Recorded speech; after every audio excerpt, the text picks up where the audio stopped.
Hello and welcome to How to Get Top Grades in Paper 1 of the Literature exam for AQA. If there are specific questions that you have, check out the new chapter feature at the bottom of the video. But for now, let's dive in. So, the examiners are on your side, believe it or not, and what they're really interested in is your ideas. These are the three main things they want. They want you to show your understanding, but to do that, they really want you to write an argument. So one that begins by explaining what your ideas are, your thesis, and then paragraphs ordered in such a way as to give you an argument. And I'll show you a bit how to do that later in the video. They're treating the question as an invitation. They actually use this word like you're a guest, and they're inviting you to show off your ideas. Now what they want is for you to link your ideas together, remember, to form an argument. So you have to have a point of view about whatever the question is, and you're organising your paragraphs to prove your point of view. Now they do have a word of warning. They want to make sure that you've actually understood the question, so that your argument is about the actual question, rather than what quite a few candidates do, is they prepare an essay in advance and they sort of pretend that the essay in the exam is asking the same question. So don't do that. Make sure that you read the question carefully and answer that. So next the examiners say, well, let's look a little bit closer at what structuring an answer might mean. The most important part, as I will show you, is the thesis. If you've never heard that term before, I have lots of videos on it, and I'm going to explain it now. The thesis is where you set out your ideas. And these are the ideas you're going to discuss in your essay. And they're also in the order you're going to discuss them, which means they're ordered at the very first paragraph, pretty much as an essay plan.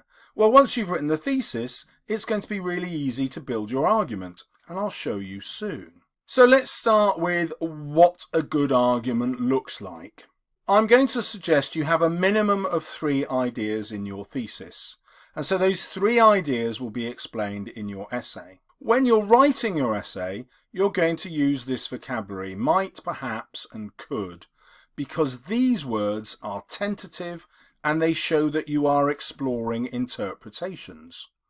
So that's a great way to show the examiner, hey examiner, I am writing an argument. Remember that? You want to give me really high marks because I'm building an argument?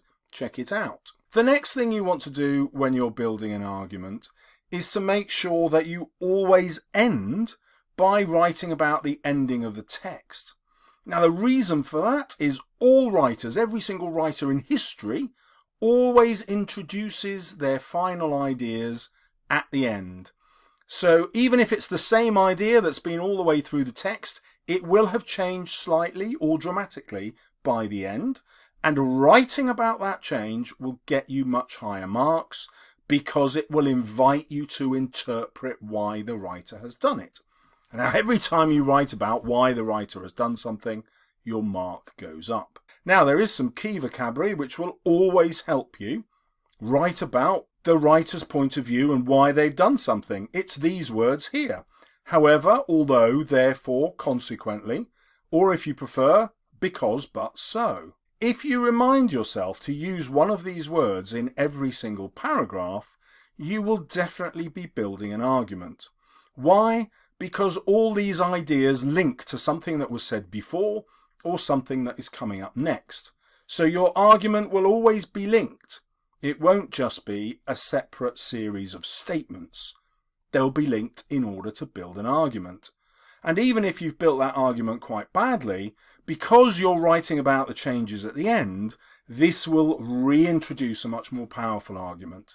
So these methods cannot fail to get you a decent grade. If you did all of these, you would never get less than a grade 6, unless you didn't answer the question. But they would also make it super easy to get grade 7 and above. So your thesis should start with the novel or play as a whole. You're looking at a really big idea that the author has. Then, once you've decided what the big idea is, you can look at the extract, where aspects of the big idea will turn up. Now what this means is that you don't start writing about the extract first. You start writing about the novel first. Now because you want more than one interpretation in your thesis, do you remember I said you want at least 3? It can help to pose yourself a question in your thesis.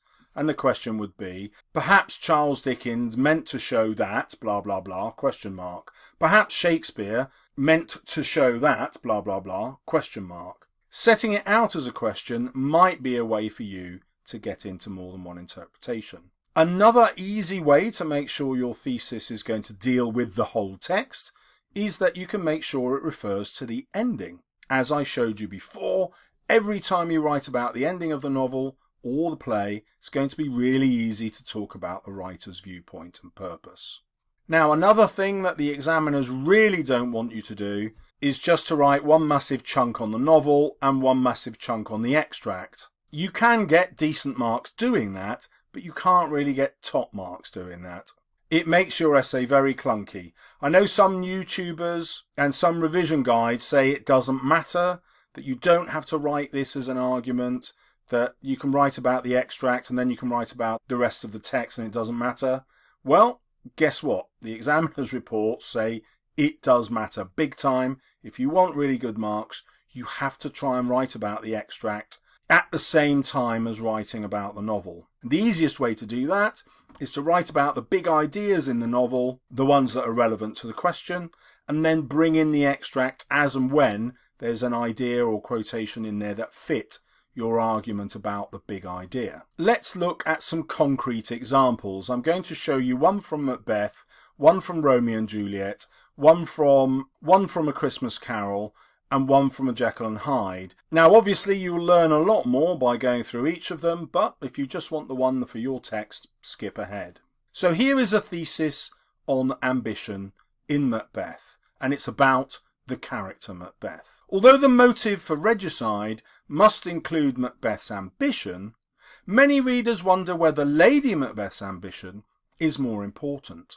A further question is actually whether ambition alone is enough to explain Macbeth's tragedy, or whether the more powerful cause is, and then you insert whatever you think. You might think it's the witches, or his bloodlust, or that he's actually insane, or that it is his love of Lady Macbeth, or some other view that you have. Well, what you'll see here in my colour codes is that I have put in 4 ideas. Now this thesis is already going to bring me quite a lot of marks, because I'm showing the examiner that I'm constantly thinking about the author's purpose. You know, what is Shakespeare actually saying about ambition here, and its link to tragedy? The other thing you'll spot is it is an essay plan.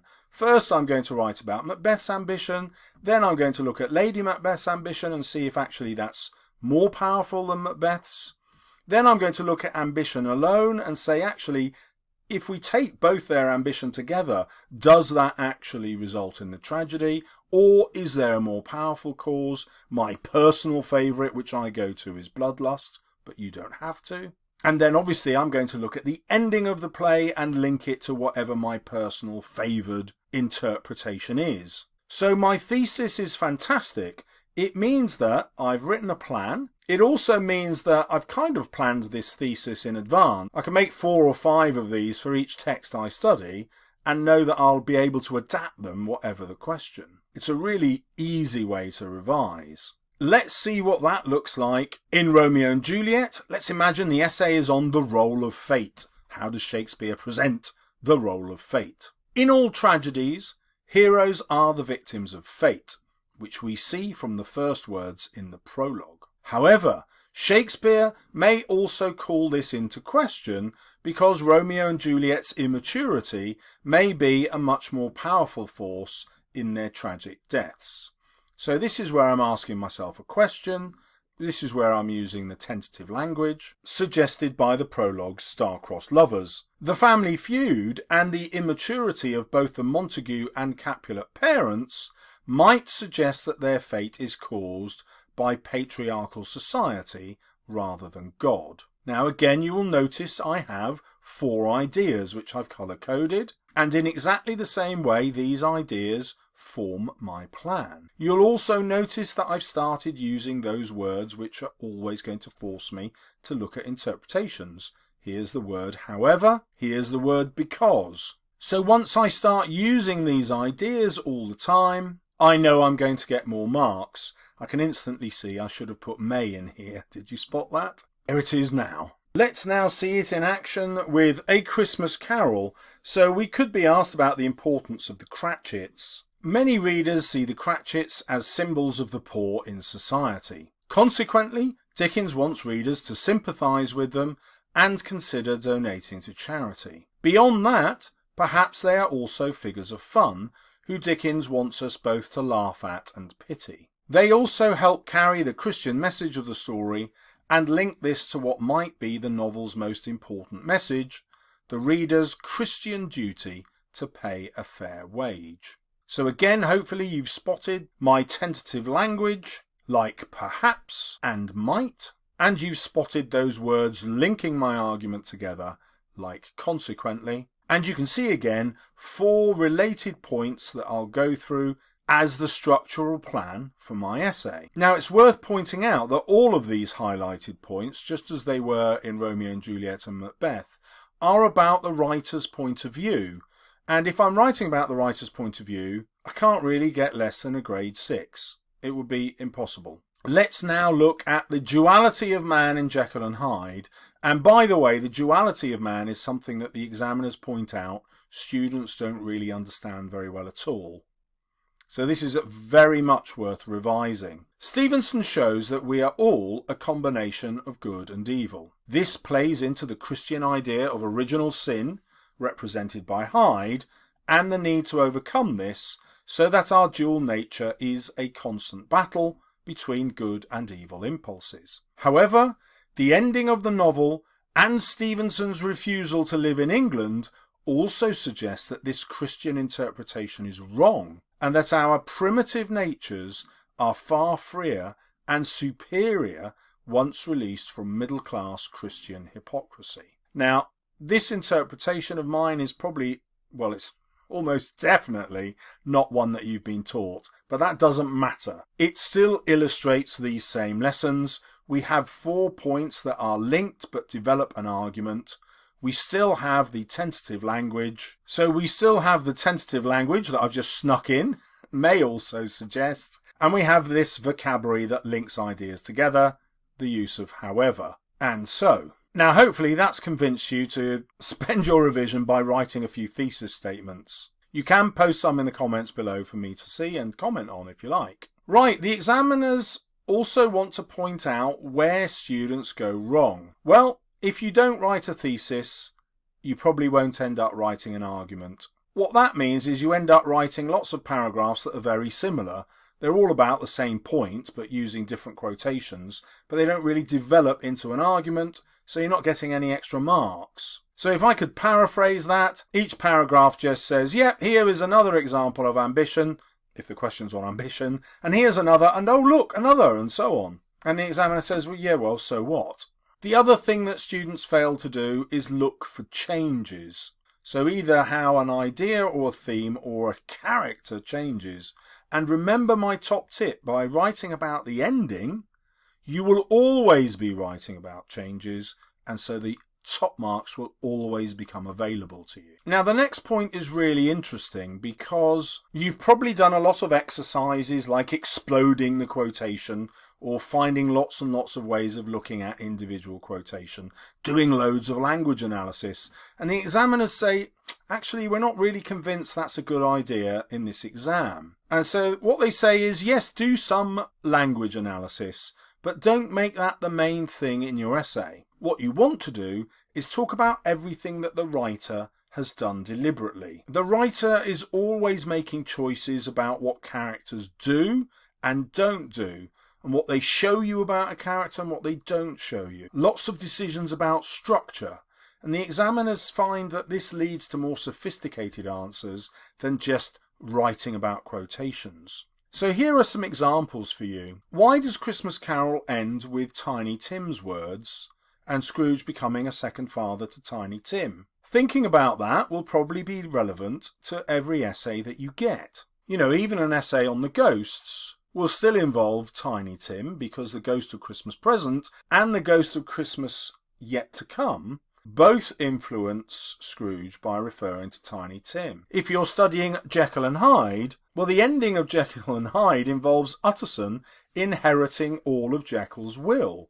So there's some really sophisticated ideas you might come up with as to why that happens. It certainly helps explain why Utterson doesn't take any of his suspicions to the police, and he actually covers up for Jekyll, who is, as far as Utterson knows, hiding the murderer Hyde. So Utterson quite happy to pervert the course of justice, even though he's a lawyer, and in the end he gets all of Jekyll's wealth. That's a bit corrupt, isn't it? If you're studying Macbeth, at the end of the play, he actually goes out looking for the man the witches have told him will kill him. Where is he? He keeps saying. He actually goes to find the person who's going to kill him.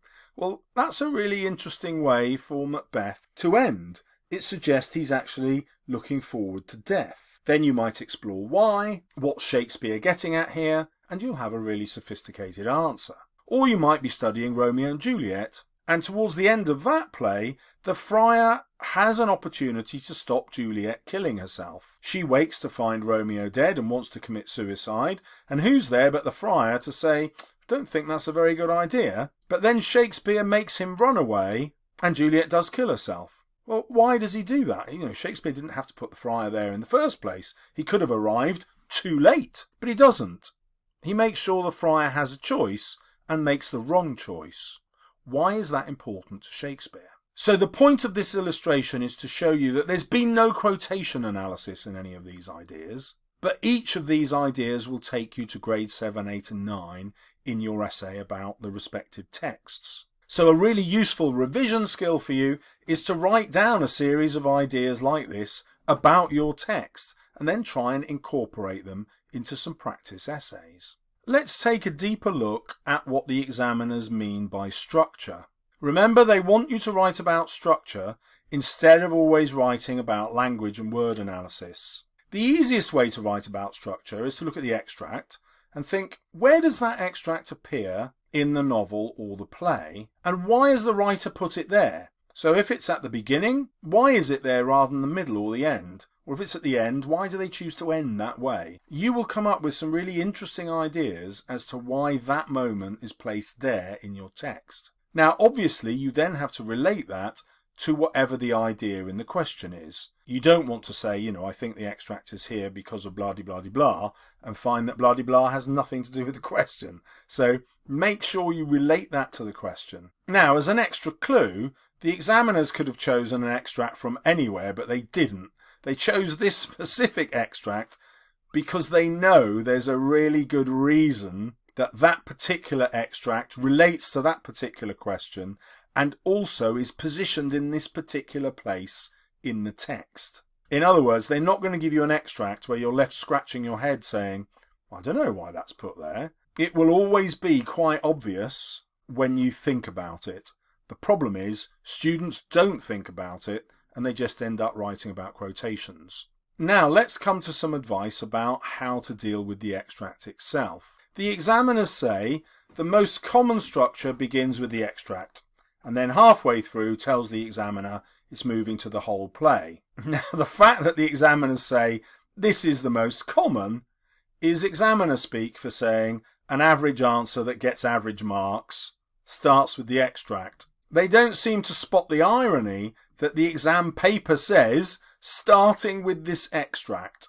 Now that's super annoying because if you want top marks, grade 7 to 9, do not start with the extract. And the examiners drop loads of hints that this is a terrible idea because it ends up leading to an answer that isn't an argument.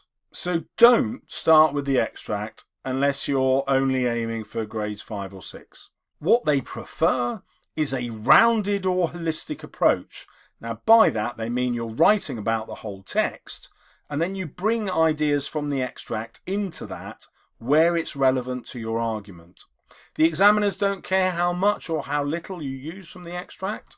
So even if you only refer to it 2 or 3 times in a really good argument about the whole novel, That will be fine, or you can refer to it more frequently. But the key is that you just use the extract where it's relevant evidence to your argument as a whole. And then the examiners repeat, the best answers start with your ideas about the whole novel or the whole play. And then the examiners repeat that the best answers start with the ideas of the whole novel or the play. And this really helps you as a student to write a coherent argument with linked ideas that build towards a conclusion based on which part?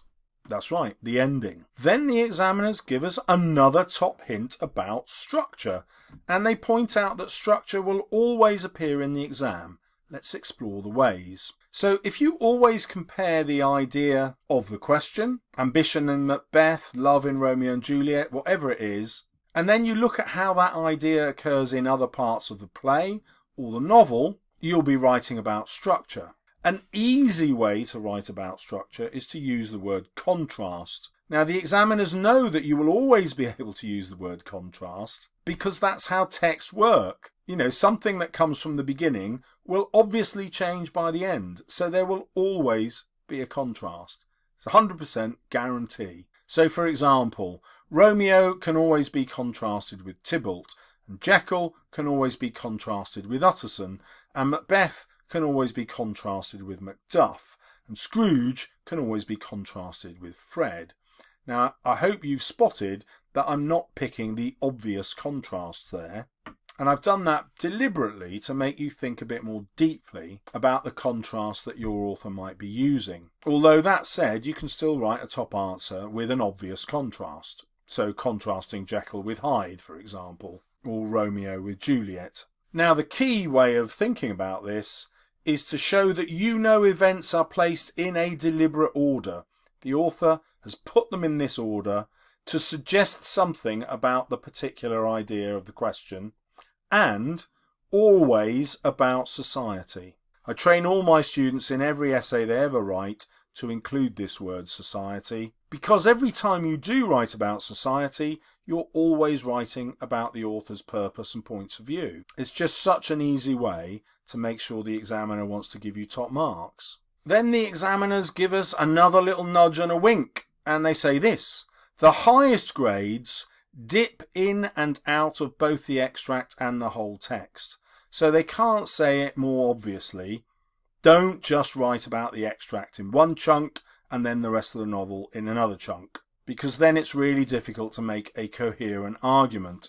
You've got to dip in and out of both. And the other top tip they say is go and listen to Mr. Salles and realise how important a thesis is, because a thesis helps you set out your argument in advance. Your essay question might be about a theme or it might be about a character. But it doesn't matter whether it's about a theme or a character. It's really about the author's ideas. That's what's going to get you the marks. This means that you're not just going to think about one theme or one character, but you're going to write about the other themes or ideas in the text. So, for example, if you're doing Macbeth and your essay is about ambition, in thinking about ambition, you would also think to the ideas of the tragic hero, ideas about power or kingship or violence, or masculinity, or the patriarchal society, or the divine right of kings, etc., etc. So all the time that you're writing about ambition, you also want to link that to the author's other ideas. So another way of writing that might be easy for you to understand is your answer takes the one thing asked about in the question and relates it to some of the other themes or ideas in the text. Now the examiners come to look at ways that teachers or students themselves prepare badly for the exams. So one way they notice that students really struggle is that they come to the exam with a pre-prepared answers. At its most basic level, it's where students have these set phrases that they use, like an Elizabethan audience would be blah blah, a Jacobean audience would think blah blah, a Victorian reader would understand blah blah. In contrast, a modern audience would be blah blah. And the easiest way to not using these phrases is to ignore those and instead write about the author's purpose. Let me show you. So here is an example that the examiners won't particularly like. The Elizabethan audience would be shocked at the speed with which Capulet decides that Juliet should marry Paris. Well, that's not really writing about the author's point of view, and so it's not introducing an interesting idea. Let's therefore look at Shakespeare's point of view. Shakespeare uses the arranged marriage of Juliet to Paris to provide what, in his time, would be considered a perfect husband, being titled, wealthy, and desirably youthful and attractive. Perhaps the haste of this arrangement questions the whole idea of an arranged marriage. It is both perfect and repulsive at the same time. Now, you don't have to be studying Romeo and Juliet here. You can see that I've started with Shakespeare's idea. I'm still writing about the marriage, as you can see in the yellow here. That mirrors the marriage up here, and the speed, which is mirrored with the idea of haste. But I'm going quite deep into Shakespeare's point of view. So this sentence here is a kind of grade 4, maybe grade 5 sentence, but now that I'm looking at Shakespeare's viewpoint, I'm into grade 8 and 9, no bother at all. Let's look at an example from Macbeth. Here's the rubbishy sentence. The Jacobean audience would be shocked at Lady Macbeth's dominance of her husband. Yeah, great vocabulary, but where's Shakespeare's idea? It's not there. Let's see how I do it here then. Shakespeare uses the patriarchal view that Lady Macbeth should be subservient to her husband by introducing the weird sisters. So that idea in yellow reflects the idea up here about Lady Macbeth's dominance over her husband. Shakespeare portrays their ugliness and Lady Macbeth's lack of a baby as twin failures.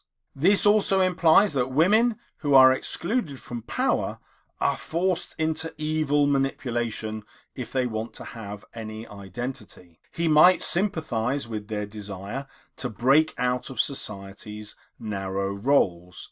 Now again, it's not important for you to follow all of that, but it is important for you to see that I'm desperately trying to explore Shakespeare's ideas that all come from showing how she bosses her husband about. And I've managed to link that here to the way the weird sisters also try to boss Macbeth about. And I'm just asking myself, well, why does Shakespeare do that? What's he trying to say? Maybe he's trying to say that women need to be able to break out from the roles society gives them because those roles have got no power. Okay, you don't have to agree with any of that. You just have to see how to delve into Shakespeare's purpose. Here are some more reasons the examiners don't like pre-prepared answers. So they notice that lots of students write an essay for revision, maybe they've got one from their teacher that they memorise, and then they reproduce it in the exam, even if that's not the question. So the next bit of advice is always adapt your essays to the question. For example, if the essay is about ambition and Lady Macbeth, don't write the essay that you've prepared, which was about ambition and Macbeth. Or if you're doing Romeo and Juliet, and the question is about male relationships in Romeo and Juliet, don't write the essay you prepared on the relationship between Romeo and Juliet and their parents. In both cases, the essays will only be half relevant.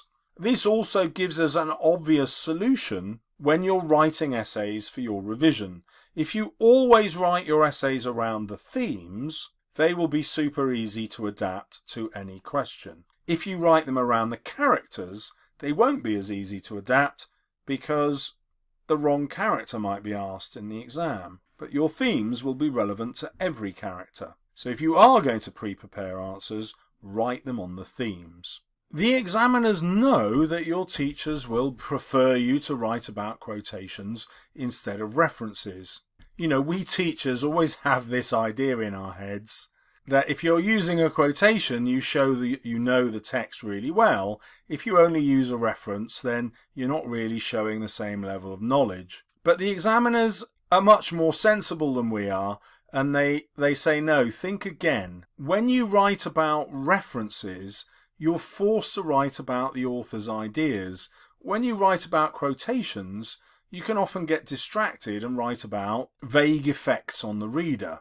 And they give a really good example. So in the 2019 exam, now I'm not going to tell you what the question was because you might not have done this in your mock yet, but the Christmas Carol question was a question that probably most students hadn't prepared in their revision. It wasn't an obvious question, okay? But one of the effects of that was really interesting, and it was that students didn't have loads of quotations they could bring to answer the question. And instead, they ended up writing references as to what Dickens did in the novel, why particular events happened where they did. And suddenly these students were getting really good marks. And the examiners are all excited. They're saying, oh, at last, proof that actually writing about quotations isn't the best way. Yes, you need some language analysis in there, obviously, but actually writing about why things happen where they happen, this structural approach, actually gets students higher marks because they're writing about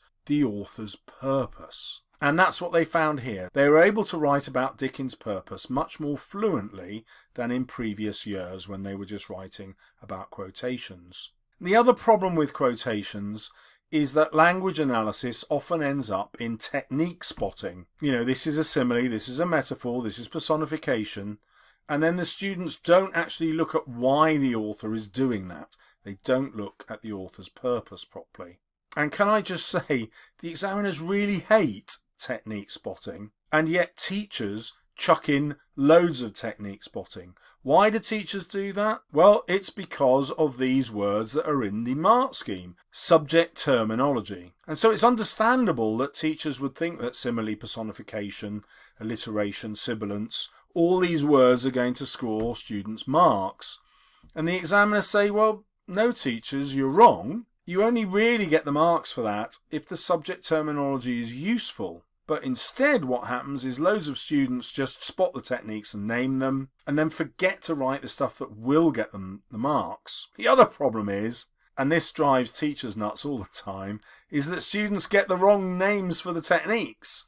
And so actually, the examiners say they're often or even usually wrong. And that obviously creates a really bad impression and your mark goes down. But even worse than that, even when you get the techniques right, students tend to forget how this helps the author control our thoughts or reactions. We don't write about the author's ideas about society. We're busy writing about their idea about the simile or the metaphor. And so we forget to write an argument and we don't get the grade. And so teachers obviously go, well, hold on then, what subject terminology if we're not asking our students to write about similes and metaphors and blah-de-blah?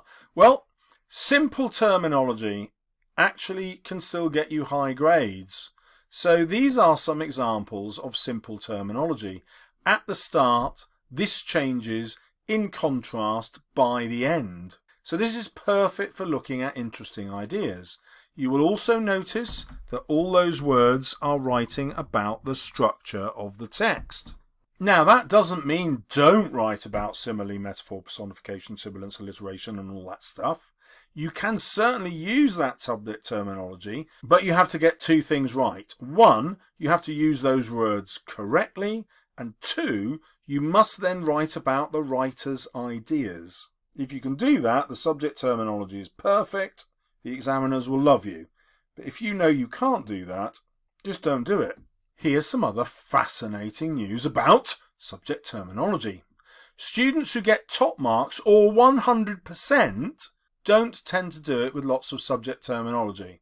In other words, they're not writing loads about language features. But they do have a very good vocabulary. This means they're used to reading a lot of really good essays, and those students have practiced writing really good essays. They have, if you like, an academic language. This academic language, this great vocabulary, doesn't help them to write about language features or write about techniques. Instead, it helps them explain their arguments about interesting ideas. So it's your interesting ideas and the argument that proves your interesting ideas are right that's going to get you the top marks. Now, another lovely bit of advice the examiners give us is that they say, look, every single bit of subject terminology in the world could be replaced by one of these two words, image or imagery. Image or imagery will always be right, so don't stress about what else it is. Now, this brings us to another favourite of teachers where they get their students to write whether their quotation is looking at a verb or an adverb or an adjectives or a noun. And hey, guess what? The examiners don't care. Although actually they do care. They don't want you to do that. And so they say in their report, look, stop telling us it's a verb, adverb, noun or adjective or any other part of speech. Just stop. All of those words can be replaced with the word image or imagery. Let's see what that looks like. We don't care, say the examiners, that Juliet compares Romeo to the noun stars. But we do care that she uses the imagery of stars because this hints that their marriage has sealed their fate of death. Or let's look at Macbeth. The examiners say, we don't care that Lady Macbeth uses the imperative verbs come and unsex me here. But the examiners say we do care that this imagery attacks the patriarchal view of Jacobean women as primarily nurturing and fertile, capable of producing male heirs. Now what you'll notice is every time I've used the word imagery, I then go on to explain an idea. When I go on to explain ideas, I get higher marks. Now another problem with subject terminology the examiners have noticed is not only are students being trained to spot techniques, they're often being trained to spot really obscure techniques. Now, I'm not going to list the kinds of words that your teachers might be teaching you, because many of you will look at those words and think, oh, I've got to use them. And the whole point of this is to say you don't.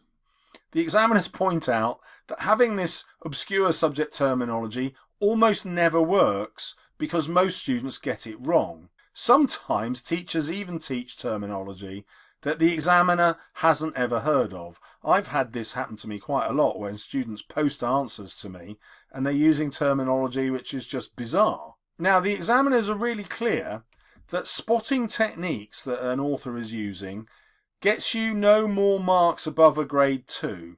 So yeah, it can help if you're writing about similes and metaphors and what have you up to a grade 2. But they point out that this phrase, Dickens uses the simile, could be in a grade 3 answer or a grade 9 answer. It's not a sign of brilliance. It's the ideas that you discuss after it that's going to determine whether you've moved from a grade 3 up above, even up to a grade 9. It's not spotting it's a simile. Spotting it's a simile will nail your grade 2. Other than that, it's not doing anything for you. So the moral is, name the technique if you know it, but that's not going to get the marks. What you really need to do is explain how this influences our understanding of one of the writer's ideas. Another way that students are trained badly is to include some context, because context is graded in the question. So that sounds like a contradiction. Let me explain. The examiner says students keep chucking in context, but it's not used to answer the question, so it just gets in the way. Another way of saying that is, if your context isn't being used to build your argument, it's wrong. We're going to look at two examples, one from Macbeth and one from A Christmas Carol. Let's imagine the question is, starting with this speech, explain how far you think Shakespeare presents Lady Macbeth as a powerful woman. Well, the examiners say, look, when we write our question, it's already got context built in. So when you look at that question and you think, okay, what am I going to say we mean by a powerful woman? Well, that's obviously a powerful woman at the time. That's going to give me context. When you answer this question, in what ways does Shakespeare present something? Well, that's going to be the context of Shakespeare's ideas. Shakespeare's ideas will be the context of Shakespeare. So what the examiner is saying is if you just answer the question, you'll have enough context in there to get your AO3 context marks. Let me show you. For both of those, these two bits here, you can use details that help you explain your thoughts. For both of those, 1 and 2 above, you can use details of context that help you explain your thoughts. But just writing down that the play is set in Scotland, or that Jacobean women were less powerful than their husbands, or that Shakespeare got married at 18 to a 26-year-old Anne Hathaway who was also pregnant with his child, won't get you any extra marks. You will only start getting the marks when you take that context and make it relevant by using it to help you explain an idea. Then the context will be perfect. Let's look at another question, starting with this extract. How does Dickens present Scrooge as an outsider to society? Well, if you start writing about what society means, that will all be context. Also, the words how and present ask us to write about Dickens' ideas. Dickens' ideas will always be context. On the other hand, being able to write about Malthus or Dickens' father being jailed for debt or the terrible state of London sewers is all irrelevant context. Why is it irrelevant? Because you're not using it to explain any ideas. If you can use anything from here to explain ideas about Scrooge being an outsider in society, then brilliant, use it. So now the examiners are really keen for you to know these three things about context. 1. It means exploring the ideas of the writer. 2. Only use it in relation to the question. If you can't apply it to the question, it doesn't work. And if it is relevant to the question, you only get marks when you use it to help explain your interpretation. So test yourself on these three things so that you're using context correctly. Another thing that teachers do when they're trying to give their students top grades is they start teaching them concepts that are more appropriate to A-level or degree. So the examiners list these 4: Marxist perspective, feminist perspective, a Freudian perspective, and even a Nietzschean set of theories. And then they say there are many more. Then they politely say, usually students don't understand them, which is examiner speak for most of the time, haven't got a clue what they're talking about. And even when they do know exactly what they're talking about, they just name these ways of interpreting the text. They don't actually use them to explain their own interpretation of the author's ideas. So by and large, they make a plea to teachers everywhere to stop teaching the critical theory. I personally do teach the Marxist and the Feminist, but my students will write half a dozen essays using these words and concepts to make sure they fully understand these ideas and can relate them to the author's purpose. So if you want to be able to do this, you can check out some of my videos, but otherwise the examiner says don't do it. Try out some practice essays, give them to your teachers and ask them if you're using these terms correctly and also answering the question fully. If you can do that, carry on, but otherwise stop using them. The next piece of advice is completely extraordinary. And so I'm telling you this, character questions are really about themes. The examiners put it slightly differently. This is a direct quotation. There is no such thing as a character question or a theme question. Now the reason for that is that all questions are assessed for AO2, which is about the author's methods, and all of them are assessed for AO3, which is about the author's ideas, perspective and context. Well, what does that mean? Ideas is the closest word we have to themes. So even if the question is about a character, you must write about the themes or ideas. Whose ideas? The author's. That's where the perspectives comes in. And remember, methods is anything that the author does. Not just quotations. It's not technique spotting. It's absolutely anything the author does in the text. So the bad news for you, if we go back to this question, is it's a question about a character. Let's go to the Macbeth question. Oh look, it's about a character. So it's very easy to get low marks in these questions because you just write about the characters. Well, you're probably losing up to 50% of the marks if you do that because you're not going to be writing, because you might well forget to write about the author's ideas and perspectives, or to put it another way, about the themes of the text. And that's why I've paraphrased it this way. Any question on a character is really a question about the themes. At the end of the examiner's report, they actually summarise their advice. So there's 5 points there and another 6 points there. They do actually give us some extra vocabulary that will force us to get top marks. So if we write about juxtaposing of events, or the contrast in events, that's another way to write about structure. So using the word juxtaposing or contrast will boost our grade because it will force us to write about interesting ideas. And the other thing they want students to do is, instead of writing about characters as real people, is to use this vocabulary.